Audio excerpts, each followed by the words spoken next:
سوال اٹھتا ہے کہ موت کی تمنا آخر کی جائے یا نہیں. کوئی کہے اے کاش کہ میں مر جاؤں, اللہ تعالیٰ مجھے موت دے دے, کیا یہ تمنا صحیح ہے یا نہیں؟ اس کے بارے میں ہمیں دو قسم کی الگ ہمیں حدیث مبارک ملتی ہیں.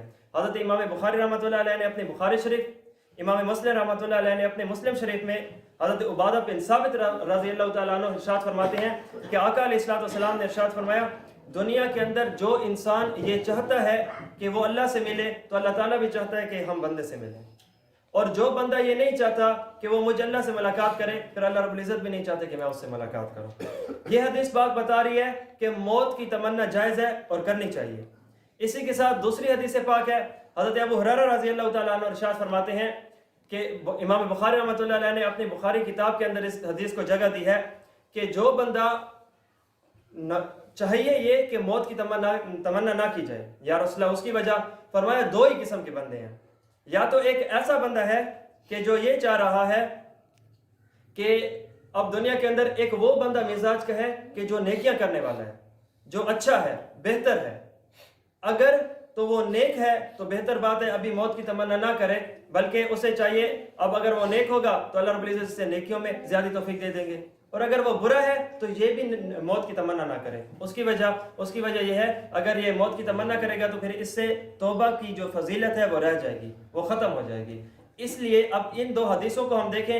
ایک حدیث پاک بتا رہی ہے کہ موت کی تمنا کرنی چاہیے, دوسری حدیث پاک بتا رہی ہے کہ موت کی تمنا نہ کرو, چاہے نیک ہو چاہے بد ہو, جو بھی معاملہ ہے تمہیں موت کی تمنا نہیں کرنی چاہیے.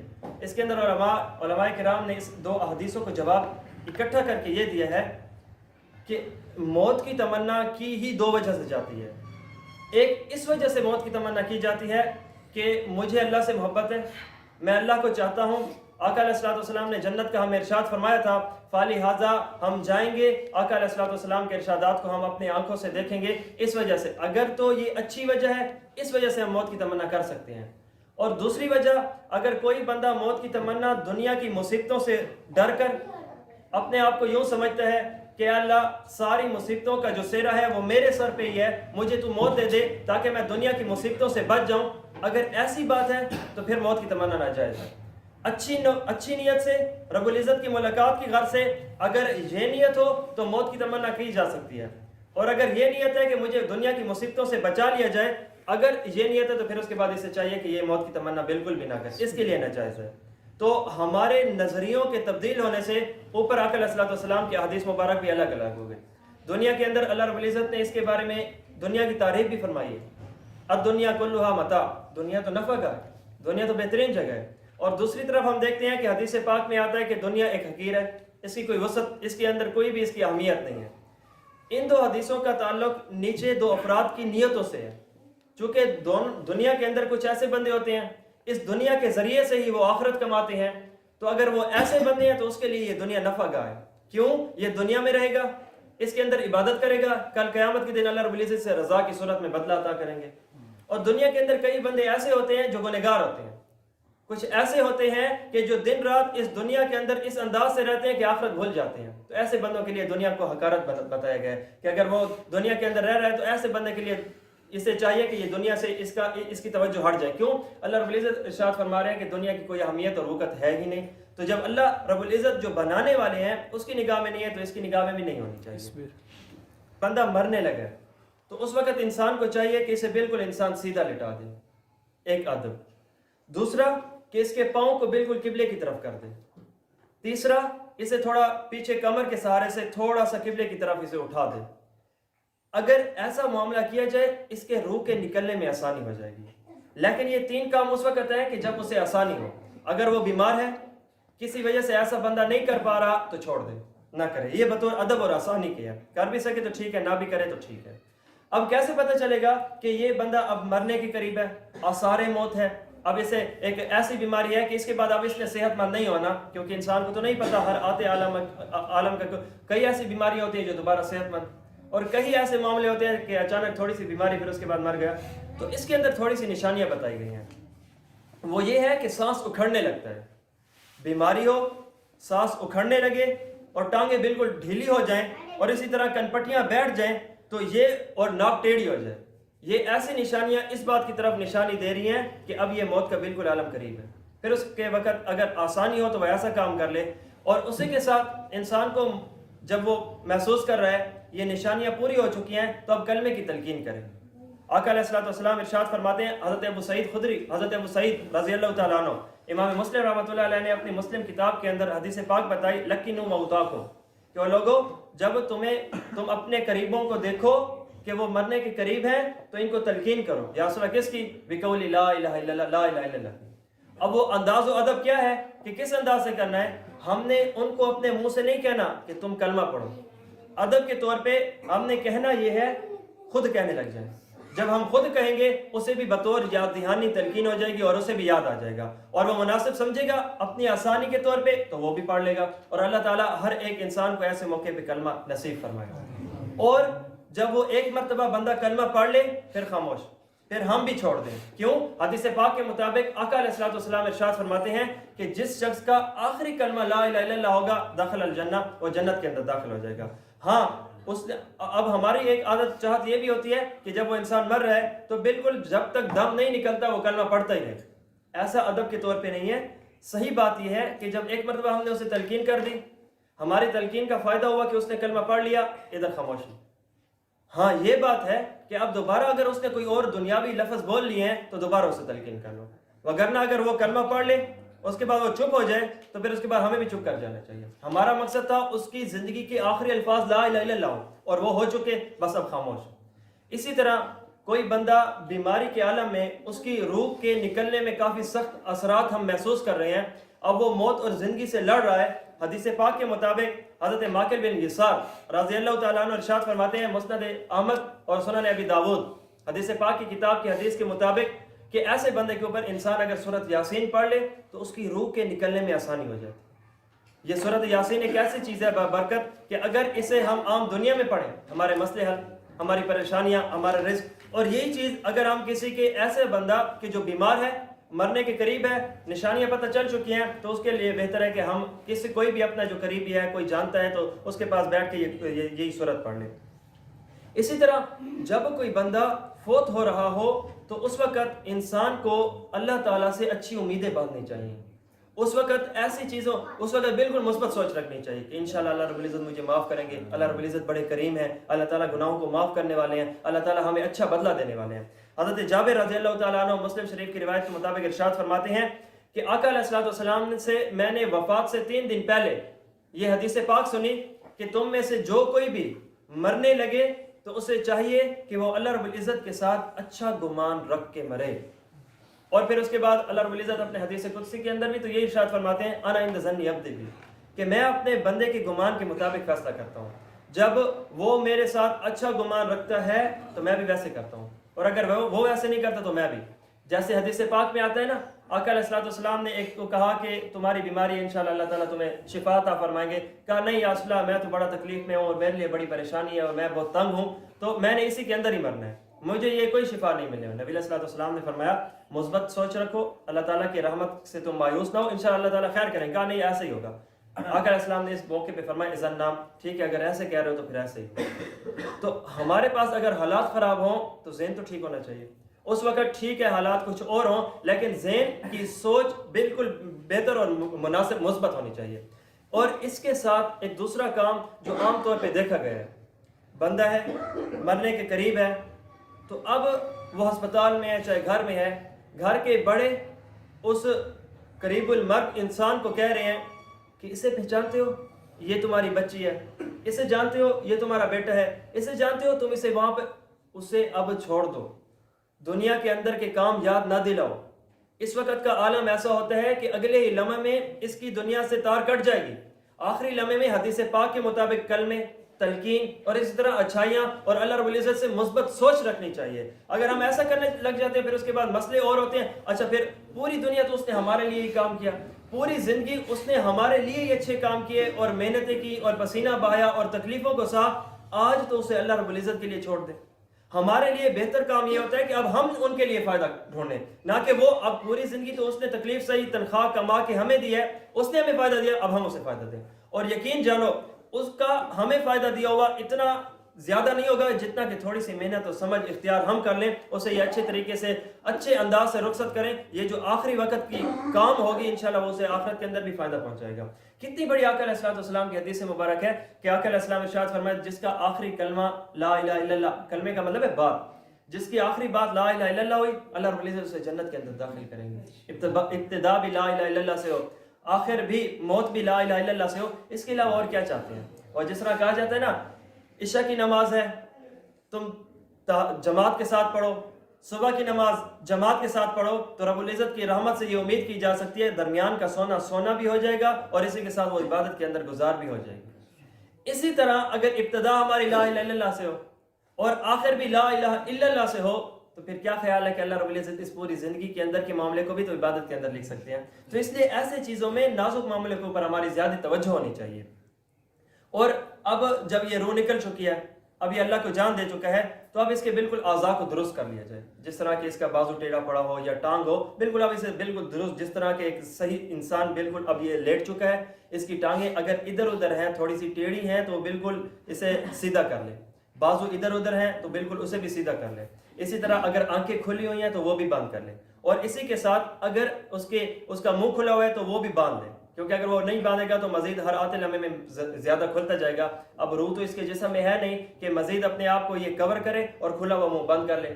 اب اس کی مثال یہی ہے کہ جب انسان سویا ہوا ہوتا ہے اس وقت بھی کئی سونے والوں کا منہ کھلا ہوتا ہے، کیوں؟ یہ اپنے اختیار میں اب نہیں ہوتا، یہ اپنے شعور میں نہیں ہوتا، اپنے زور میں نہیں ہوتا، اور یہی بات مردے میں اس سے بڑھ کے ہوتی ہے، یہ والی ساری۔ اور حضرت ام سلمہ رضی اللہ تعالیٰ عنہ مسلم شریف کی روایت کے مطابق ارشاد فرماتی ہیں کہ میرے خامد حضرت ابو سلمہ رضی اللہ تعالیٰ عنہ جب ان کی وفات کا وقت قریب ہوا تو اس وقت نبی علیہ الصلوۃ والسلام بھی تشریف لے آئے، اور جب ان کی روح نکلی تو اس وقت ان کی آنکھیں کھلی ہوئی تھی۔ نبی علیہ الصلوۃ والسلام نے ارشاد فرمایا کہ جب جسم سے روح نکل جاتی ہے تو اس وقت ساری اعضاء ہر حصے سے نکل جاتی ہے، فلہذا آنکھ سے بھی نکل جاتی ہے، تو یہ فرما کے پھر اس کے بعد ان کی آنکھوں کے اوپر ہاتھ مبارک پھیرا اور ان کی آنکھوں کو بند کر لیا۔ اس لیے اگر آنکھیں کھلی ہوئی ہوں تو ہمیں بھی بند کر لینا چاہیے۔ اب پتہ چل چکا کہ بندہ فوت ہو چکا ہے، روح نکل چکی ہے، اب یہاں پہ ہمارے لیے بطور ادب کیا ہے؟ سب سے بہترین دعا آقا علیہ الصلوۃ والسلام کی حدیث کے مطابق حضرت ام سلمہ فرماتی ہیں، مسلم شریف کی روایت کے مطابق امام مسلم نے اپنی مسلم شریف کتاب عالم بننے کے 8ویں سال کے اندر پڑھائی جاتی ہے، اس کے اندر حضرت صحابیہ حضرت ام سلمہ رضی اللہ تعالیٰ عنہ ارشاد فرماتی ہیں کہ آقا علیہ الصلوۃ والسلام نے ارشاد فرمایا نہ صرف یہ کسی کے مر جانے پر بلکہ ہر اس کام پہ کہ جس پہ ہمیں تکلیف ہوئی ہے، ہمارے ساتھ ہم چاہتے ہیں کہ ایسا معاملہ نہیں ہونا چاہیے تھا، ہر اس کام پہ یہ حدیث پڑھ، یہ دعا پڑھ لیں۔ کون سی؟ انا للہ و انا الیہ راجعون اللہم اجرنی فی مصیبتی واخلف لی خیرا منہا۔ اس حدیث کا مطلب، اس آیت کا، اس دعا کا مطلب یہ ہے کہ اللہ آپ ہی کا سب کچھ اور ہم نے بھی آپ ہی کی طرف آنا ہے، اور اے اللہ یہ جو مجھے معاملہ گزرا ہے اس سے بہتر کر کے مزید مجھے عطا فرما۔ حضرت ام سلمہ فرماتی ہیں یہ صحابیہ رسول ہیں، عورت ہے، ابو سلمہ یہ صحابی رسول ہیں، مرد ہیں۔ حضرت ابو سلمہ خاوند فوت ہوئے، ام سلمہ بیوی رونے لگی، جی میں چاہت کرنے لگی، کائنات کے بہترین خامدوں میں سے اگر کسی کا شمار کیا جائے تو یہ ایک ابو سلمہ بھی انہی میں سے ہوں گے، یہ اللہ کو اب جان دے چکے ہیں، تو اب مجھے نہیں لگتا کہ مجھے دوبارہ اللہ رب العزت ایسا خامد عطا کریں گے۔ اس پر نبی علیہ الصلوۃ والسلام کی یہ حدیث، یہ دعا پہنچی کہ جب کسی مومن کو کوئی تکلیف پہنچے تو اس وقت یہ والی دعا پڑھ لیا کرے۔ اب اس پہ حضرت ام سلمہ فرمایا کرتی تھی ایک طرف آقا علیہ الصلوۃ والسلام کی بہترین دعا بھی ہے جس پہ مکمل مجھے یقین ہے، اور دوسری طرف میں اپنے خامد ابو سلمہ کو بھی دیکھتی ہوں کہ یہ بھی ایک اچھے تھے اور چلے گئے، مجھے نہیں لگتا تھا کہ اس سے بھی دوبارہ مجھے اچھا ملے، لیکن کیونکہ آقا علیہ الصلوۃ والسلام کا فرمان عالی شان تھا میں بھی پڑھا کرتی تھی، اور اللہ رب العزت سے ایک اچھی امید کے طور پہ ہی پڑھا کرتی تھی کیونکہ آقا علیہ الصلوۃ والسلام کا فرمان عالی شان ہے۔ اس پر چند دن کچھ وقت گزرا تو آقا علیہ الصلوۃ والسلام کا رشتے کا پیام میرے گھر میں آ پہنچا۔ اب ابو سلمہ صحابی ہیں، رسول اللہ صلی اللہ علیہ وسلم یہ اللہ کے نبی ہیں، اور نبی صحابی سے تو بہتر ہی ہے، اعلیٰ ہی ہے، چاند اور ستارے۔ تو یہ اچھا، پھر اس کے بعد اب یہ حدیث پاک، اس بات سے یہ بھی سمجھ آئی کہ کبھی اللہ کا پیغمبر ہمیں کوئی چیز بتائے جہاں پر سمجھ نہ آ رہی ہو تو تب بھی کام کرنا چاہیے۔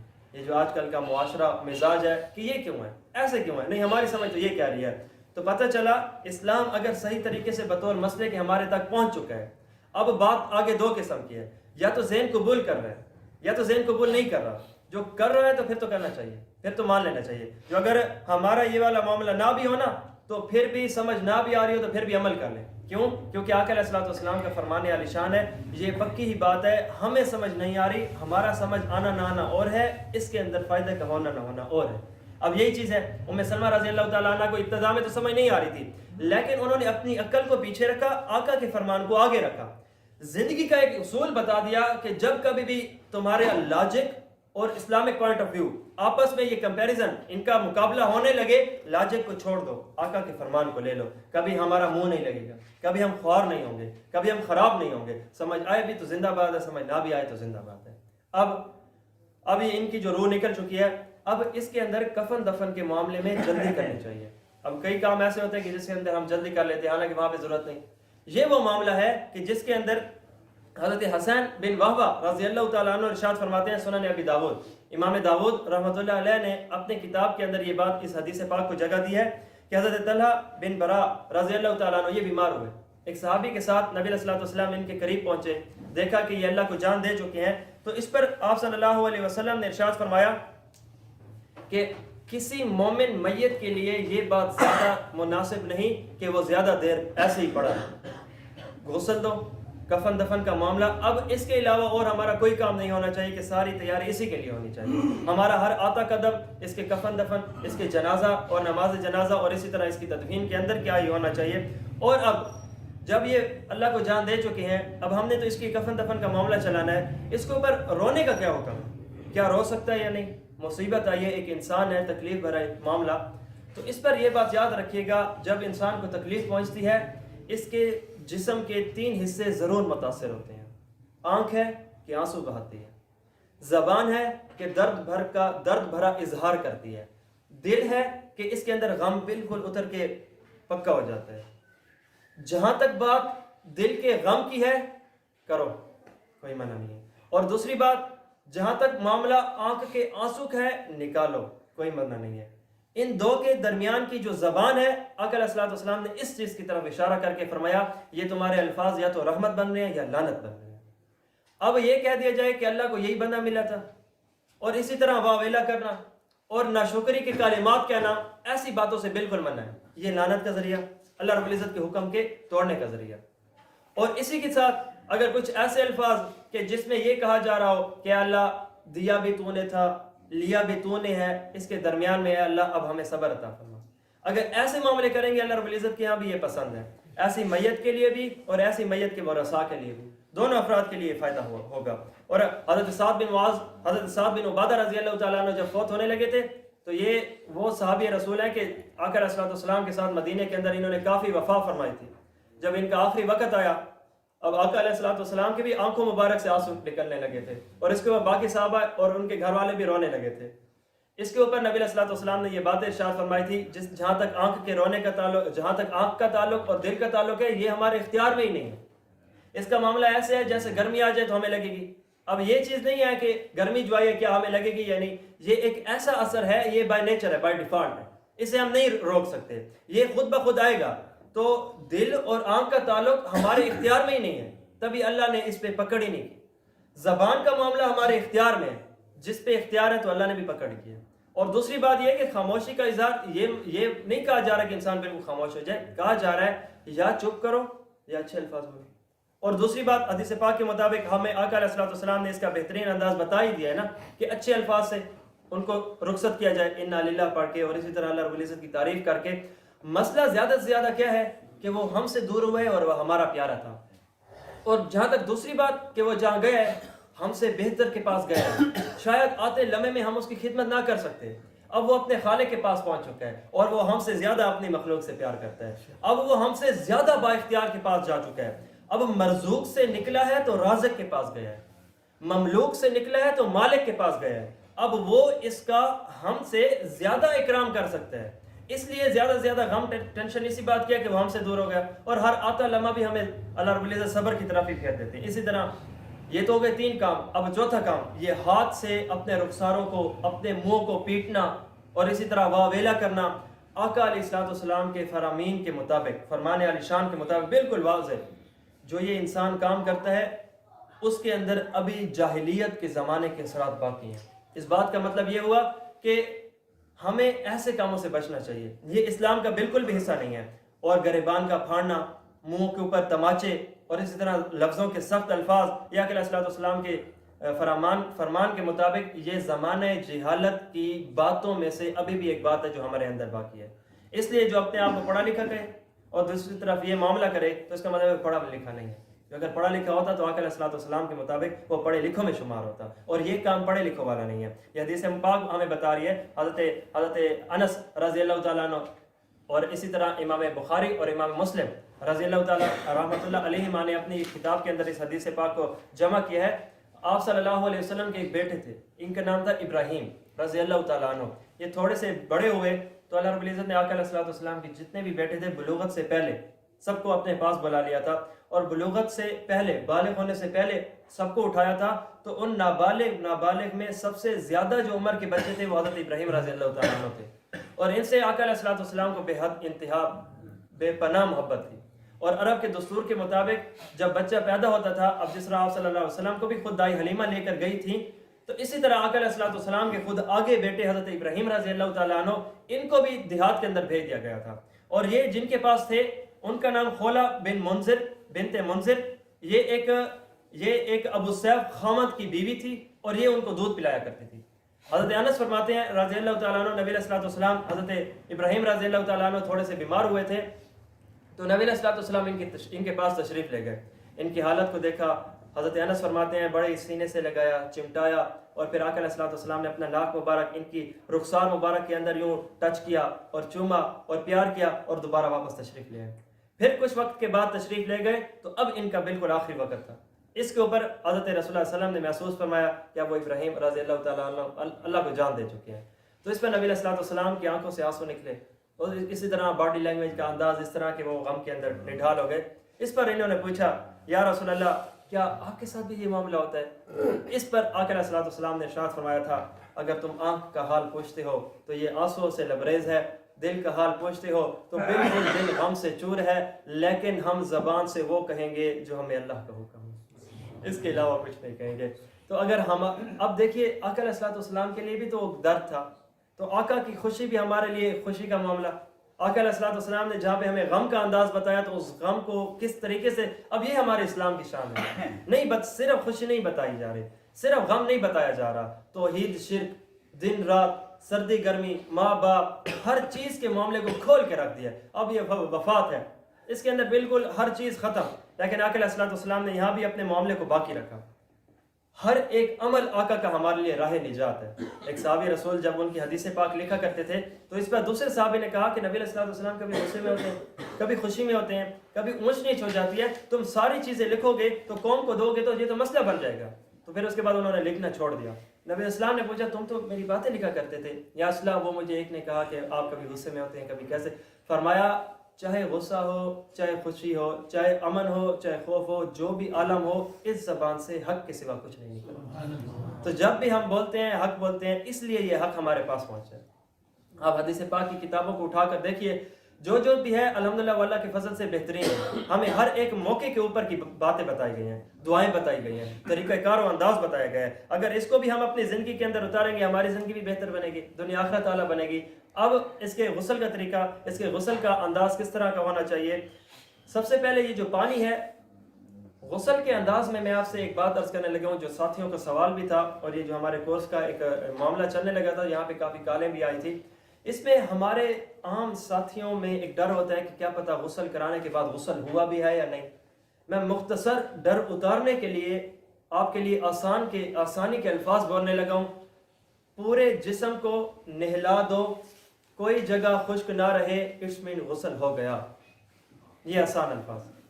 اب کس طرح کیا جائے، کس انداز سے جسم کو دھویا جائے، کس طریقے سے دھویا جائے، اس کے مطابق اس کا ایک مستحب طریقہ اور بہتر اعلیٰ زبردست طریقہ بتایا گیا ہے۔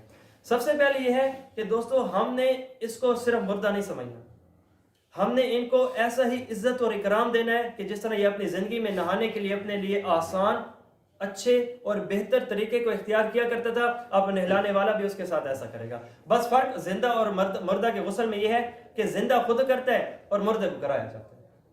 اب سب سے پہلے یہ جو پانی ہے، اسے نیم گرم اس کے ساتھ اس کے اندر بیری کے پتے یا کچھ ایسا کہ وہ پانی خوشبو والا بھی بن جائے اور گرم بھی بن جائے، ایسا کہ اس کی باڈی کے ٹیمپریچر کے ساتھ ہو، مناسب ہو اسے، مطلب سردیاں تو تھوڑا سا گرم کر لیا جائے، اور اسی طرح جس انداز سے ہو وہ مناسب پانی۔ اور اس کو سمجھنے کے لیے ہمارے لیے آسان بات یہ ہے کہ جو چیز ہمیں اپنے لیے مناسب لگ رہی ہے وہی چیز اس کے لیے کر لیں۔ جیسے حدیث پاک میں بھی آتا ہے نا، آقا علیہ الصلوۃ والسلام ارشاد فرماتے ہیں جو اپنے لیے پسند کرو وہی چیز تم دوسروں کے لیے بھی پسند کرو۔ اب دوسروں میں یہ زندہ بھی ہے تو مردہ بھی تو ہے، یہ بھی تو دوسروں کے اندر ہی داخل ہو گیا۔ اب بس فرق یہ ہے کہ اب یہ ہم سے جا چکے ہیں اور مزید بھی یہ آگے ہم سے دور ہونے لگا ہے۔ اب اس میں سب سے پہلے جو غسل کرانے والا ہے، اس کے آداب میں سے ادب یہ ہے کہ جس نے غسل کیا اس کا خوشی سے، پھر اس کے بعد اسے کفن دفن جنازہ اور اس کے ساتھ چلا، اور اسی کے ساتھ اس نے اسے جب غسل دیا تو کوئی عیب دیکھا، کوئی جسم کا کوئی ایسا حصہ جو خراب تھا اور لوگوں میں ڈھنڈورا نہ پیٹا، اور اسی طرح اس کے جو بھی معاملات تھے جسم کے اعتبار سے جو وہ نہیں چاہتا اگر وہ زندہ ہوتا تو وہ نہ کرے، تو آقا علیہ الصلوۃ والسلام کی زبانی اللہ رب العزت اسے جنت عطا فرمائیں گے اور اس کو ایسے انداز سے معاف فرمائیں گے کہ گویا جیسے یہ آج اپنی ماں کے پیٹ سے نکلا ہے۔ جس طرح اس کے بارے میں کوئی شک نہیں ہے کہ اس کا معاملہ ابن ماجہ شریف کی روایت کے مطابق کہ اس بچہ ہے ابھی نکلا ہے تو کوئی گناہ نہیں کیا، ہمیں پتہ ہے کہ اس کی زبان نے نہ گالی دی ہے، نہ کان نے غیبت سنی ہے، نہ زبان نے کوئی گانا گایا ہے اور بھی کچھ نہیں، تو اسی طرح تم ایسے بندے کو بھی اسی انداز سے سمجھو کہ اللہ رب العزت اس کے بھی سارے گناہوں کو معاف کر دیتے ہیں۔ اب ہم نے اس میت کو سب سے پہلے تختے کے اوپر لٹا دینا ہے، اس کے جو سوٹ ہیں کپڑے ہیں آسانی سے ہم اتار سکیں تو فابیا، آسانی سے اتار سکے تو ٹھیک، اگر ہم آسانی سے نہیں اتار سکتے تو پھر اسے پھاڑ دیں، جس طرح کینچی کے ساتھ اس کے استعمال کر کے اسے بالکل اتار دیں، اور اگر وہ کپڑے ہیں آسانی سے اتر سکتے ہیں تو بہتر بات یہ ہے کہ انسان اتار لے، کسی غریب کے کام آ جائیں گے، بلکہ نہ صرف غریب کی کیا اپنے ہی گھر والوں کے کام۔ اب جس طرح ہم کسی زندہ کا پہنتے ہیں تو اس کے اندر کوئی عیب نہیں ہے، اس کے اندر بھی تو کوئی عیب نہیں ہے۔ وہ کل جس طرح مفتی صاحب فرما رہے تھے زندہ ہے تو باپ ہے، مردہ ہے تو اب ڈر لگتا ہے، یہ وہی رشتہ ہے، آج بھی وہی ہے، بس فرق یہ ہے کہ کل زندہ تھا اور آج مردہ ہے، کل ہمیں وہ دیکھ سن پاتا تھا اور آج اب وہ اللہ رب العزت کو جان دے چکے ہیں، بس معاملے کے اندر فرق یہی ہے، وگرنہ تو اور تو کوئی اس کے اندر وہ بات نہیں ہے۔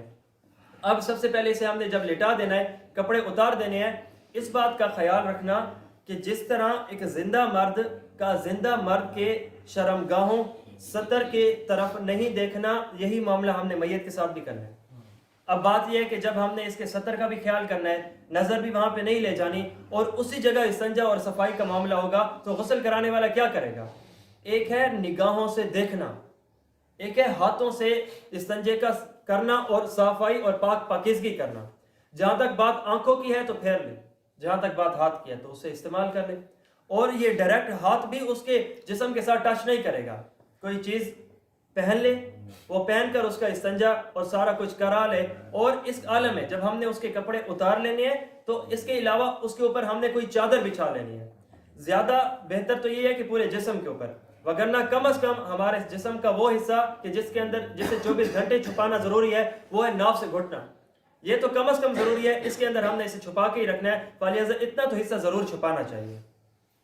پھر اس کے بعد ہم نے کچھ اب اس سے فراغت ہو چکی تو اب ہم نے نہ کلی کرانی ہے نہ ناک میں پانی چڑھانا ہے، اگر یہ چڑھائیں گے کیونکہ زندہ تو اپنے پاس اختیار رکھتا ہے کہ منہ کے اندر ڈال بھی سکتا ہے دوبارہ نکال بھی سکتا ہے، اب اگر اس کے ساتھ بھی ایسا معاملہ کیا گیا زندہ ڈال تو لے گا مردہ باہر نکال نہیں سکتا، تو اس لیے اس کے اور دوسری بات یہ ہے کہ ہم نے احترام کے معاملے کو باقی رکھنا ہے۔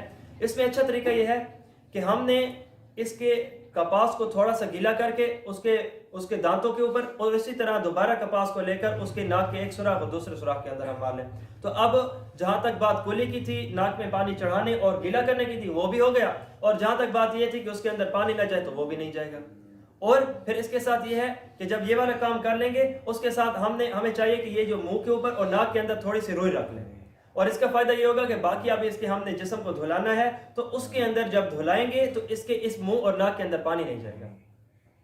اب ہم نے اسے کلی بھی کرا لی، اس کے ساتھ اس کے ناک کے پانی بھی اس کے اندر ڈال لیا، اس کے بعد ہم نے اسے بازوں کو دھونا ہے، اب یہ ڈائریکٹ ہم نے اس کے بازوں کو مکمل کونیوں سمیت دھونا ہے، اسی طرح بلکہ چہرے کو دھونا ہے، پھر اس کے بعد ہم نے اس کے بازوں کو دھونا ہے، اور اس کے ساتھ اس کے سر کا مسح ہے، پھر پاؤں کا دھونا ہے دونوں کا، اور پھر اس کے بعد اس کے دائیں طرف 3 مرتبہ پانی بہائیں مستحب، اور اسی ساتھ اس کے بائیں طرف لیفٹ سائڈ اس کی طرف بھی ہم پانی بہائیں گے، اب اس انداز سے کہ ہم نے اسے صابن بھی لگانا ہے خوشبو کا انداز بھی باقی رکھنا ہے کہ کوئی میل کچیل جو ہے وہ باقی نہ رہے. جس طرح کہ یہ زندہ ہے اپنے لیے پسند کرتا ہے تو اسی طرح یہ بھی ہے اپنے لیے اب یہ پسند نہیں تو کر سکتا ہے لیکن ہمارے لیے حکم یہی کہ ہم نے اس کے ساتھ ایسا ہی معاملہ رکھنا ہے. اگر ہم ایسے کریں گے اس کا مکمل بہترین انداز صحیح صاف ستھرا ہو جائے گا. پھر اس کے بعد ہم یہ جو ہے اسے جب غسل کرا لیا جائے گا اب یہ بات جائز ہے کہ ہم نے اس کے جسم کو بالکل تولیے سے صاف کر لیں. یہ جو پانی ہے اس کا سارا کا سارا جس طرح زندہ ہے اپنے بدن کو سکھا لیتا ہے تو یہ بھی سکھا سکتے ہیں, اس کے اندر کوئی مسئلہ نہیں ہے. اور حضرت ام عطیہ انصاریہ رضی اللہ تعالیٰ عنہ یہ ایک صحابیہ رسول ہے اور یہ لوگوں کی خدمت گزاری میں بڑی پیش رہتی تھی اور مخصوص اس کام میں تو بہت ہی آگے رہتی تھی. حضرت ابن سیرین تابعی ہیں, مشہور ہیں, خواب کے ایک تعبیر دینے والے ایک بہترین امام ہیں, ان کو کہا جاتا ہے. یہ فرماتے ہیں کہ جہاں تک بات غسل کی ہے نا تو میں نے خود حضرت ام عطیہ رضی اللہ تعالیٰ عنہ سے سیکھا. اس انداز سے وہ ہر وقت دیا بھی کرتی تھی, اس معاملے میں یہ آگے بھی رہتی تھی. اور یہی ام عطیہ ہیں رضی اللہ تعالیٰ عنہ, نبی علیہ الصلوۃ والسلام کی ایک بیٹی حضرت زینب رضی اللہ تعالیٰ عنہ جب یہ اللہ کو جان دے چکی تھی تو حضرت ام عطیہ ہی ہیں رضی اللہ تعالیٰ عنہ جنہوں نے حضرت زینب رضی اللہ تعالیٰ عنہ کو غسل دیا تھا. اس کے ساتھ نبی علیہ الصلوۃ والسلام باہر کھڑے تھے اور ان کو یہ سارے کے سارے باتیں بتا رہے تھے کہ تم نے اس طرح کرنا ہے, اس طرح کرنا ہے, اور بھی بہت ساری باتیں. غسل کا اب حکم, غسل کا حکم جس طرح نماز کا حکم ہوتا ہے کہ نماز فرض ہے, نہیں پڑھیں گے تو گناہ ہوگا, اسی طرح کا معاملہ غسل کے اندر بھی ہے. بس فرق یہ ہے کہ غسل ایک ایسا میت کو زندہ کا دینا ضروری ہے کہ یہ فرض کفایہ ہے. ایک اصل میں فرض ضروری باتیں دو قسم کی ہوتی ہیں.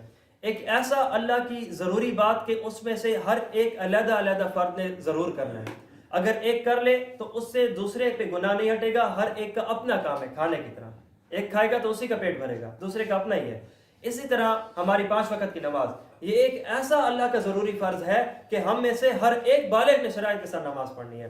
ایک کے پڑھ لینے سے دوسرے سے اس کا گناہ بالکل نہیں ہٹے گا. جس نے پڑھی ہے اس سے گناہ ہٹے گا, جس نے نہیں پڑھی تو اس سے گناہ بالکل نہیں ہٹے گا. اس کا اپنا ہی حصہ ہے, اس کا اپنا ہی حق ہے, اس کا اپنی ہی جنت ہے, اس کا اپنا ہی نامہ اعمال اور فائل ہے, اس کے لیے علیحدہ, اس کے لیے علیحدہ. لیکن یہ جو میت کے غسل کا معاملہ ہے یہ ایک ایسا ضروری معاملہ ہے کہ اگر ایک کر لے, ایک اسے غسل دے دے تو دوسرے سے اس کا گناہ ہٹ جائے گا.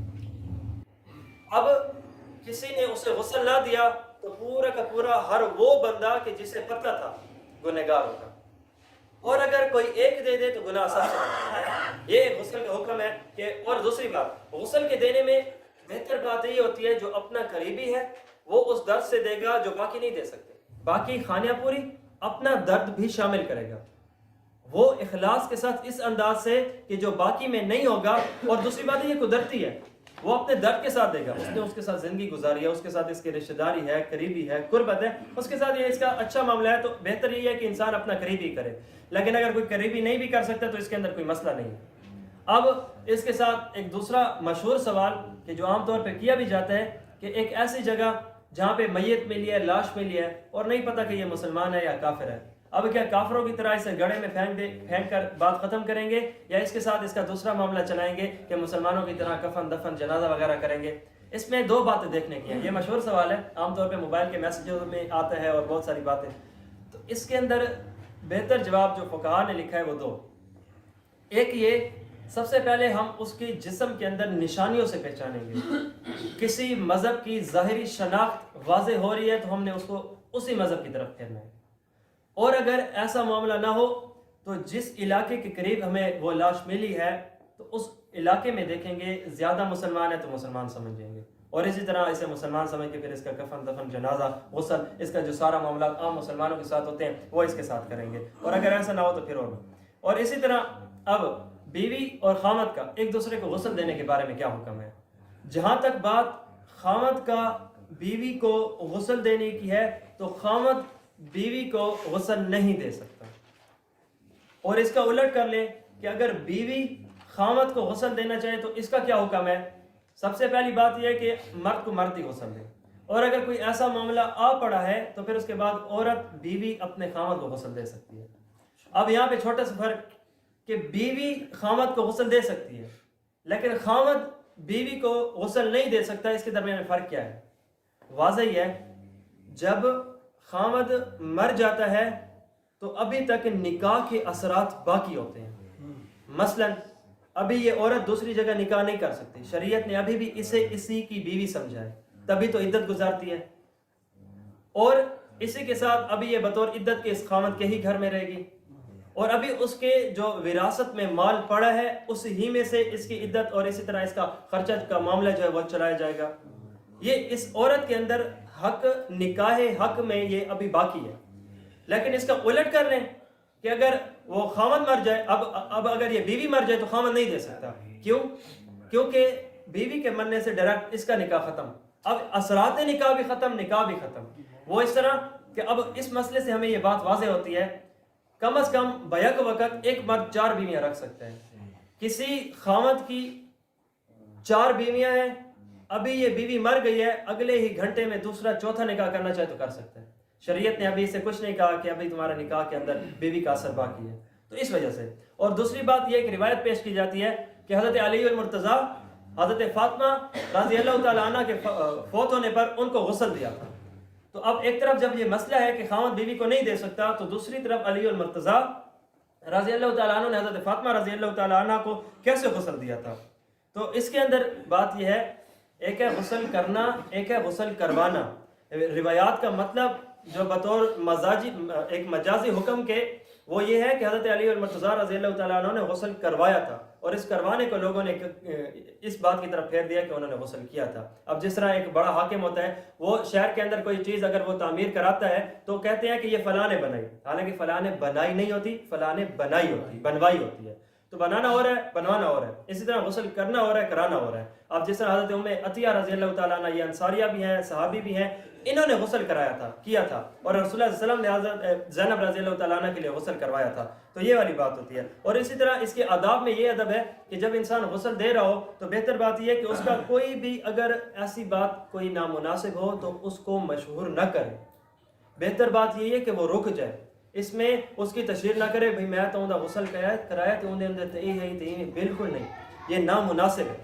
ہاں ایک تھوڑی بات کی اجازت ہے، ایک ایسا بندہ ہے جو علل اعلان گناہ کیا کرتا تھا، اور ہر وقت گناہوں کے اوپر وہ بہت بڑا بن کے اسے جائز سمجھ کے ہر ایک میں وہ مست مزاج بنا کرتا تھا، تو اب یہ بات کی گنجائش ہے کہ یہ اس کے عیب لوگوں میں بتائے۔ کیوں؟ اب عیب اس لیے بتائے کہ دیکھو گناہوں کی وجہ سے اب اللہ رب العزت نے اس کا یہ حال کیا ہے، بطور عبرت کے لوگ نشانی عبرت اسے سمجھیں، اس سے سبق لیں، اور دوبارہ وہ بندہ جس گناہ کے اندر مبتلا تھا یہ والے اپنے معاملے کو بالکل چھوڑ دیں۔ اب تعداد کفن کی بات، کہ کفن کے اندر کتنے کپڑے ہونے چاہیے۔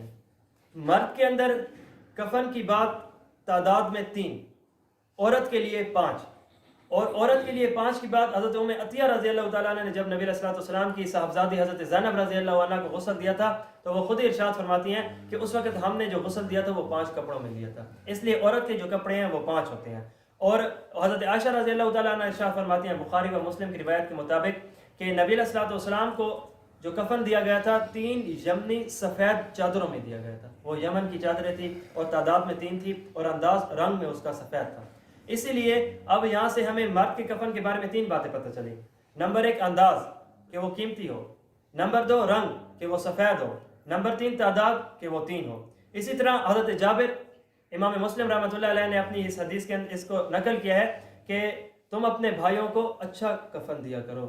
اس سے پتہ چلا کہ انسان اگر تھوڑا خرچہ کفن پہ کرے اور اچھا لے تو یہ چیز صحیح اور بہتر ہے، مستحب ہے کہ ایسے ہی کرنا چاہیے۔ اور اس کے ساتھ دوسری بات، حضرت عبداللہ ابن عباس رضی اللہ عنہما، حضرت امام ترمذی رحمۃ اللہ علیہ نے اپنی ترمذی کتاب کے اندر، ابو داود رحمۃ اللہ علیہ نے، امام ابو داود نے اپنی اسی کتاب ابو داود کے اندر، اور ابن ماجہ رحمۃ اللہ علیہ نے اپنی کتاب ابن ماجہ کے اندر یہی بات لکھی ہے، اور لوگوں تم میں سے جو زندہ ہے تو اسے چاہیے کہ اپنے سفید کرتوں کا، سفید لباس کا عادت بناؤ، اور جو مردے ہیں، مر چکے ہیں، اس کو بھی تم سفید انداز، سفید کپڑے میں تم ان کو دفن کرو۔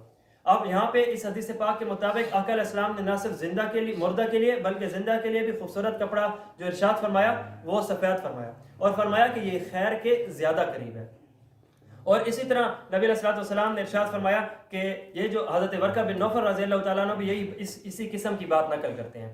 اور دوسری طرف حضرت علی المرتضیٰ رضی اللہ تعالیٰ عنہ ارشاد فرماتے ہیں، امام ابو داود رحمۃ اللہ علیہ نے اپنی کتاب کے اندر اس حدیث کو جگہ دی کہ تم زیادہ قیمتی کفن نہ لیا کرو۔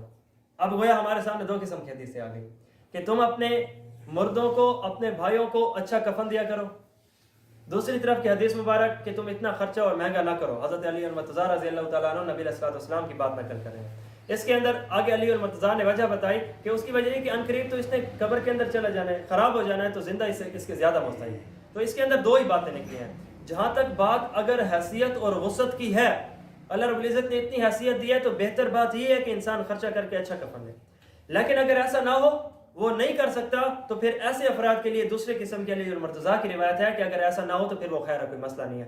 اب جس طرح ہمارا عید کا مسئلہ ہوتا ہے، کوئی بندہ ہے کہ اب حدیث پاک میں نئے لباسوں کی بات نہیں کی گئی، صاف ستھرے لباس کی بات کی گئی ہے، اور ہم نے اسے ایک رواج کے طور پہ ہم نے اسے یہ بھی سمجھ لیا کہ صاف ستھرا بھی ہو اور نیا بھی ہو، اور یہی ہماری چیز نے ہمارے غریب کا جینا تنگ کر کے رکھ دیا ہے۔ اب وہ اس کی جو ایک دہاڑی ہوتی ہے، اب وہ بچوں کے کھانے پہ لگائے یا جسم کے کپڑوں کے اوپر لگائے، تو مسئلہ بن جاتا ہے۔ اب جیسے ہم حدیث پاک میں دیکھتے ہیں نا، حضرت مصعب بن عمیر، حضرت حمزہ رضی اللہ تعالیٰ عنہ، یہ دو نبی علیہ السلام کے ایسے صحابی، حضرت حمزہ رضی اللہ تعالیٰ عنہ تو نبی علیہ السلام کے چچا ہیں، مصعب بن عمیر یہ مکہ کے تھے، نبی علیہ السلام ابھی مدینے میں گئے نہیں تھے کہ ان کو بھیجا تھا کہ جا کر تبلیغ کرو اور مدینے کی گلیوں میں اللہ کا نام تم جا کر بلند کرو، تو ان کی کافی محنت تھی، یہ بہت، اور یہ ناز و نخرے میں رہتے تھے اور یہ ناز و نعمت میں پلے تھے، جب اسلام لائے تو گھر والوں نے نکال دیا، اور جب یہ دونوں شہید ہوئے تو ان کے پاس جو کفن تھا انداز میں پھٹا ہوا، پرانا، سائز میں کم، اب اگر سر کو ڈھکا جاتا تو پیر،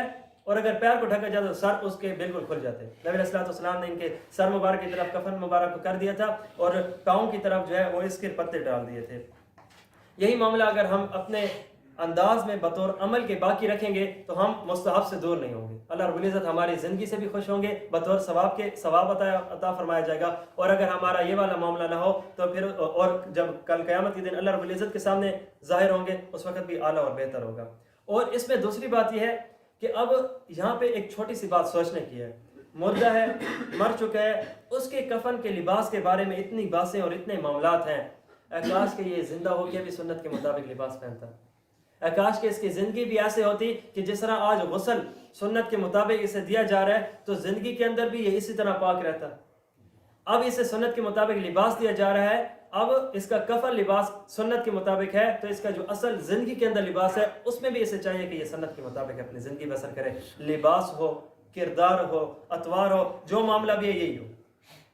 اور اب ترتیب میں کیسے رکھنا ہے کہ یہ جو مرد کی 3 چادریں ہیں، پہلی کا نام چادر ہے، دوسری کو ازار کہتے ہیں اور تیسری کو کرتا کہتے ہیں، یہ ہیں ان کے نام، اور سائز کے اعتبار سے چادر اور ازار یہ سائز میں دونوں برابر ہونے چاہیے، بڑے، اور جو تیسری چیز کرتا یہ کندھے سے لے کر بالکل پاؤں تک، یہ عام طور پہ اگر آج کل ہم اب اگر کفن لیں تو زیادہ تر یہ کندھوں سے گھٹنوں تک ہوتا ہے، اگر کوئی ایسا معاملہ ہو، زندگی موت سب کے ساتھ ہے، بطور مستحب کے مسئلہ پتہ ہونا چاہیے، بہتر بات یہی ہے تینوں چادریں ہماری پاؤں تک لگیں، یہ جو پہلی چادر ہے، دوسری ازار ہے، یہ تو سائز میں ہوتے ہیں، بڑے پاؤں تک ہوتے ہیں شروع سے، سر سے، یہ جو تیسری چادر کرتے کی بات ہے تو وہ درمیان میں پھٹی ہوتی ہے، گردن کے اندر پہنا کر یوں کندھے سے سٹارٹ کر کے عام طور پہ یہ گھٹنے تک رکھا جاتا ہے، اس سے زیادہ بہتر بات یہ ہوتی ہے کہ انسان وہ اپنے پاؤں تک رکھے، مطلب پاؤں کی طرف سے سائز میں تینوں چادریں برابر ہوں، اور جو سر کی طرف ہے تو 2 چادریں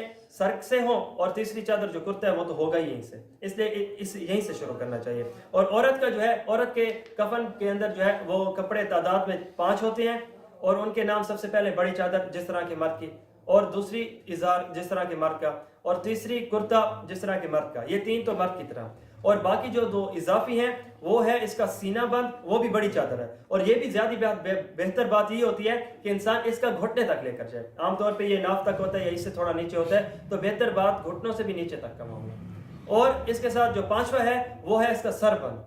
سر بند کے معاملے میں یہ ہے کہ جب عورت کو کفن دیا جاتا ہے تو بہتر انداز یہ ہوتا ہے کہ جب انسان اس کو غسل دے دے، اب اسے چارپائی پہ رکھ رہے ہیں تو اس کے جو بال ہیں وہ 2 طرف سے حصے میں کر لیے جائیں، اور اس طرف کے حصے کے بال اس طرف سینے پر اور اس طرف کے حصے کے بال اس طرف سینے پہ رکھ لینے چاہیے، اور یہ جو سر بند ہوگا، سر بند سے ایز اے دوپٹہ اسے لے کر آئیں گے اور اس کپڑے کے اندر ہی اس بالوں کو اس کے سینے کے اوپر رکھ لیں گے، تو اس کے اندر کافی فائدہ۔ جی سوالات جوابات ایک جی شخص کو گولی لگ جاتی ہے یا ایکسیڈنٹ وغیرہ ہو جاتا ہے تو غسل کے دوران خون وغیرہ بہ رہا ہوتا ہے تو پھر اس کا مسئلہ ماشاءاللہ ایک جی آپ کا بھی، جہاں تک بھائی نے یہ بات پوچھی ہے کہ جب ایک بندے کو گولی لگی، خون بہ رہا ہے، اب غسل کریں، یہاں سے خون بہ رہا ہے تو اس کا کیا کرنا چاہیے؟ غسل زندہ کا اور ہوتا ہے، مردہ کا اور ہوتا ہے۔ کس طرح؟ زندہ کا غسل زندہ کا غسل ہے اور اگر اب اس کا کوئی ایسا کام کہ جو اگر پیشاب پاخانہ نکلے تو اس کا وضو ٹوٹ جاتا ہے اس انداز سے، لیکن مردہ کا نہیں ٹوٹتا.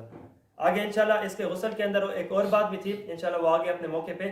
جہاں تک بات زندہ کی ہے تو اس نے وضو کیا یا اس نے غسل کیا، شہوت سے منی نکلی، اس کا غسل ٹوٹ گیا. وضو کیا، پاخانہ پیشاب نکلا، اس کا وضو ٹوٹ گیا. لیکن یہ والی بات مردہ میں نہیں ہوتی، اور مردہ پہ خود ضروری ہے ہی نہیں کہ وہ غسل کرے اور وضو کرے.